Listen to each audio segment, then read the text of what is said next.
నాన్న ఎప్పుడూ పెద్దగా మాట్లాడరు, కాని వాళ్ల మౌనం వెనక ఒక జీవితం కాలిపోతూ ఉంటుంది.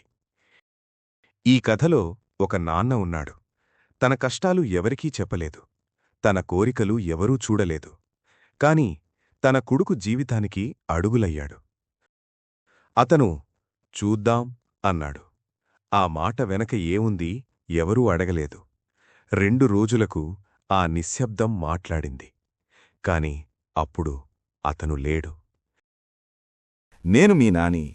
ఇలాంటి కథలు మీకు నచ్చితే మన కథతో ఉండండి. పూర్తి కథ కోసం చివరి వరకు చూడండి. ఆ ఇంట్లో ప్రతి ఉదయం అలారం మోగకముందే ఒక మనిషి లేచేవాడు. అతనే నాన్న. ఎవరూ చూడకముందే నీళ్లు తెచ్చేవాడు, పేపర్ తీసుకొచ్చేవాడు, కూరగాయల సంచి లోపల పెట్టేవాడు.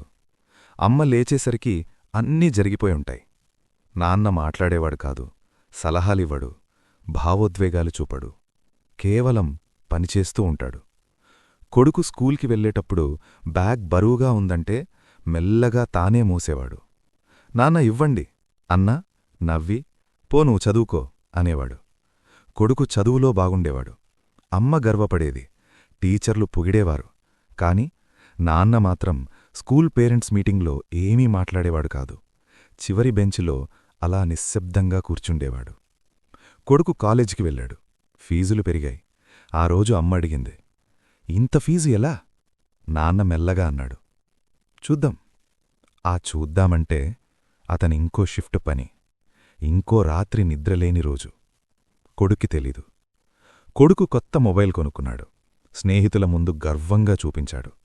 అదే రోజు నాన్న పాత చెప్పులు కుట్టించుకున్నాడు. ఎవరూ గమనించలేదు. కొడుకు ఉద్యోగం వచ్చేసరికి ఇంట్లో ఆనందం, అమ్మ కన్నీళ్లు, నాన్న నవ్వు. అదే రోజు నాన్న తన ప్రమోషన్ లెటర్ను అల్మారాలో పెట్టి మాట కూడా చెప్పలేదు. ఎందుకంటే ఇప్పటికే ఆలస్యమైంది. ఆ ప్రమోషన్ తీసుకుంటే కొడుక్కి దగ్గరగా ఉండలేడు. నాన్న వదిలేశాడు. కొడుకు నగరానికి వెళ్ళిపోయాడు. కాల్స్ తగ్గాయి, విజిట్స్ అరుదయ్యాయి. నాన్న అడగలేదు, బాధ చూపలేదు. అమ్మ మాత్రమే అడిగేది, ఎప్పుడొస్తాడు?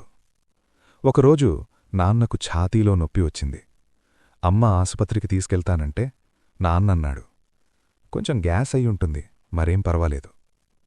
2 రోజుల తర్వాత నాన్న లేవలేదు. ఆ రోజు కొడుకు పరుగెత్తుకుంటూ వచ్చాడు. ఆసుపత్రి బెడ్ మీద నాన్న నిశ్శబ్దంగా ఉన్నాడు. డాక్టర్ అన్నాడు, చాలా రోజులుగా అలసట, పని ఒత్తిడే, ముందే చెబితే బతికేవాడు.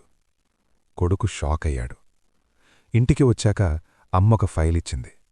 అందులో కొడుకు ఫీజుల రసీదులు, హాస్టల్ ఖర్చులు, లోన్ కాగితాలు, మెడికల్ రిపోర్ట్స్ చూపించనివి. చివరి పేజీలో ఒక్క లైనుంది, కొడుకు సెటిల్ అయితే చాలు. అంతే. తన పేరు లేదు, తన కోరిక లేదు, తన బాధ లేదు. ఆ రాత్రి కొడుకు నిద్రపోలేదు. తన జీవితంలోని ప్రతీ సౌకర్యం ఎక్కడినుంచి వచ్చిందో అర్థమైంది. మరుసటి రోజు అతను నాన్న కుర్చీలో కూర్చున్నాడు. అమ్మతో అన్నాడు, నాన్న ఎప్పుడూ మాట్లాడలేదు, కాని నాకు జీవితమిచ్చాడు. అమ్మ కన్నీళ్లు పెట్టుకుంది. కొన్ని రోజుల తర్వాత కొడుకు ఆఫీసులో ఒక జూనియర్ని చూసి తన నాన్న గుర్తొచ్చాడు.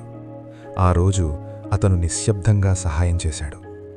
ఎందుకంటే అతనర్థం చేసుకున్నాడు, నిజమైన త్యాగం శబ్దం చెయ్యదు, ధన్యవాదం అడగదు, అది తరాలను మార్చుతుంది.